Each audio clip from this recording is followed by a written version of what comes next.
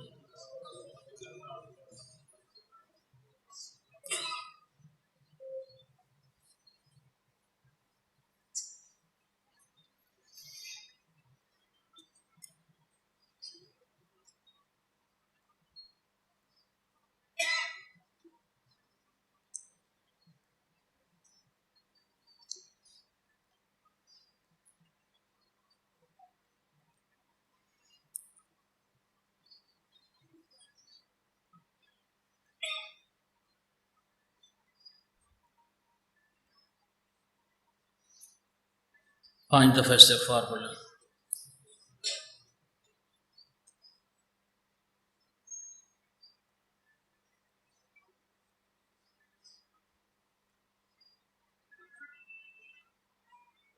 تین دفعہ سورہ اخلاص پڑھ لیں.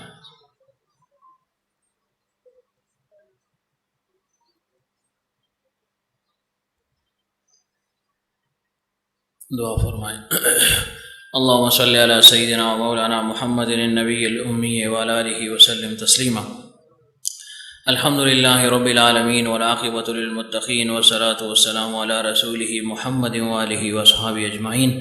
یا اللہ ہمارے اس بیٹے کو قبول فرما، جو سنا اللہ اس پر عمل کی توفیق عطا فرما. اپنے حبیب صلی اللہ علیہ وسلم کے اللہ کامل اتباع ظاہراً باطناً ہم سب کو نصیب فرما. اپنا تعلق خاص، اپنی معرفت اور محبت یا اللہ ہم سب کو نصیب فرما. نفس امارہ اور شیطان مردود، حاسدین مفسدین، اشرار شرور فتن مانعین حاسدین نظر بد سے اللہ ہم سب کی حفاظت فرما دے. اپنی حفاظت اور اپنے حصار میں اللہ ہم سب کو لے لے. اس کا ثواب اللہ ہمارے شیخ علی مقام کو پہنچا دے. درجات عالیہ نصیب فرما. قبر پر اللہ انوارات کی بارش نازل فرما. زمرہ اولیاء میں وہ مقام عطا فرما جو تیری شان کے ساتھ لائق ہے. اپنے حبیب صلی اللہ علیہ وسلم کی دائمی رفاقت اور صحبت نصیب فرما، ان کے فیضات سے ہم سب کو بہرامند فرما، ان کے فیضات دنیا میں عام اور تام فرما، دنیا کے کونے کونے تک پہنچا، ہم سب کو یا اللہ ذریعے کے طور پر استعمال فرما۔ یا اللہ جتنے بھی موجود ہیں یا غائب ہیں، جس کے دل میں جو بھی جائز شرعی حاجت ہے اللہ غیب کے خزائن سے اس کو پورا فرما دے۔ یا اللہ جو پریشان حال ہیں ان کی پریشانیوں کو ختم فرما دے، جو مقروض ہیں اللہ قرض کی ادائیگی کی صورتیں پیدا فرما دے۔ یا اللہ جو بے اولاد ان کو نیک نرینہ صالح اولاد عطا فرما دے، جن کے اولاد نافرمان ہے اللہ ان کو فرما بردار بنا دے، جو رشتوں کی طلب میں سنت کے مطابق اچھے سے سب کو نصیب فرما دے۔